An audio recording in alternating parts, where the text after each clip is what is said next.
দেওয়ানগঞ্জের চিকাজানি ইউনিয়নের টাকিমারি এলাকায় সুবর্ণা নামের এক নারী দেহ ব্যবসা করে আসছেন দীর্ঘদিন থেকে। সে প্রথমে স্টেজে স্টেজে নাচের প্রোগ্রাম করে বেড়াত, এরপর থেকে শুরু করে মাদক সেবন ও দেহ ব্যবসা। এ যেন নতুন কিছু নয়, তাদের পরিবারের প্রত্যেকটি মেয়েই এই পেশায় জড়িত। তার বড় বোন শান্তনাকেও এলাকাবাসী এলাকা ছাড়া করেছে এই সব কারণেই। তারা প্রথমে ডালবাড়ি এলাকার বিল্লালের বাড়িতে টাকার বিনিময়ে খদ্দেরদের সাথে দেহ ব্যবসা করেন, পরবর্তীতে নিজেরাই শুরু করেন। এই বাড়ির ঘটনা দীর্ঘ 50 বছর যাবৎ চেয়ারম্যান রূপ চেয়ারম্যান এই বাড়ির লোকজন নিয়ে ধরিয়া বাইদি পিটেছে। এটা আমরা ছোট থাকাতে দেখছি, এই পর্যন্ত এই কাজ এখনো চলতেছে। এরই মধ্যে আমরা 2-3টা ঘটনা হাতে গলা ধরছি, প্রমাণ সহ ধরছি। ধরার পর এই লোকে কই সিদ্দিক যেটাই করস আমার হাতে গলা ধরায় দেওয়া লাগবো। আমরা এমনি মানুষজন যা আসে আমরা এলে দেখি খালি তামসা, আমরা তো কিছু করবাই না। কইলে কিন্তু আরো আমগর উপরে উল্টা পাঠ নেয়। আর আমগো একটা পোলা লোকজন এলে কিন্তু তামসা দেয়। এই যে দেখতেছেন তামসা দেয় না, আমরা ওনারাও কছি আপনি সহযোগিতা করেন। উনি বলছে এরপর কিছু হলে আমাকে কি করে দিবেন, উচ্ছেদ করে দিবেন। এই কথা এই লোক বলছে, মেয়ের মা বাবা জিজ্ঞাসা দেন এর মিথ্যা কথা নাকি। পরে কইছে আমার এরপরে যদি কোনটা হয় আমাকে উচ্ছেদ করে দিবেন। স্থানীয়দের দাবি, সুবর্ণা একজন মাদকসেবী। দীর্ঘদিন ধরে তিনি ওই এলাকায় দেহ ব্যবসা পরিচালনা করে আসছেন, আর খদ্দেরদের গোপন ছবি বা তথ্যের মাধ্যমে ব্ল্যাকমেল করে হাতিয়ে নিচ্ছেন লক্ষ লক্ষ টাকা। এতে তার স্বামীও জড়িত রয়েছেন। তার স্বামী হারুনের বাড়ি দেওয়ানগঞ্জ পৌরসভার কাচারিপাড়া এলাকায়।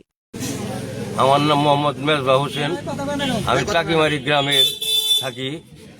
চিকাজানি ইউনিয়ন পরিষদে চাকরি করি, চৌকিদারি চাকরি করি।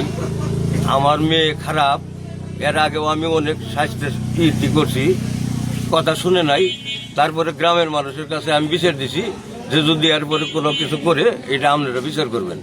এখানকার আজকে হাতে গলায় ধরছে, এখানকার আপনারা যেটা বিচার করেন, আমার কোনো আফসোস নেই।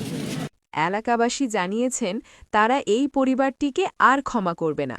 তাদের স্পষ্ট দাবি, এই পরিবার যেন আর এই এলাকায় বসবাস না করতে পারে। আমরা প্রশাসনের কাছে এলাকাবাসী গণস্বাক্ষর করে জমা দিয়েছিলাম।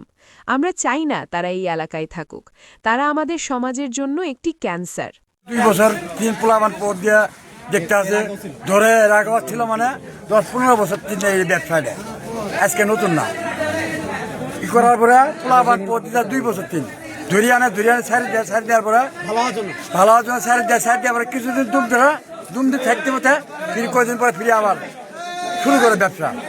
উনি একজন বাপ, উনি তার মেয়ের চরিত্র সম্পর্কে জানার কথা, কারণ তার কাছেই সব সময় থাকে। আমরা বাইরে অন্য ঘরে থাকি, আমরা বুঝি তার বাপ কেন বুঝে না। তার বাপ বুঝে হয়তো বা লুকায় রাখার চেষ্টা করছে, কিন্তু এখন তো ফাঁস হয়ে গেছে, কিন্তু লুকানোর কিছু নাই। উনি একজন চৌকিদারের চাকরি করে, ওনার এই ভয় আছে যে আমার চাকরি বাকরি যেতে পারে।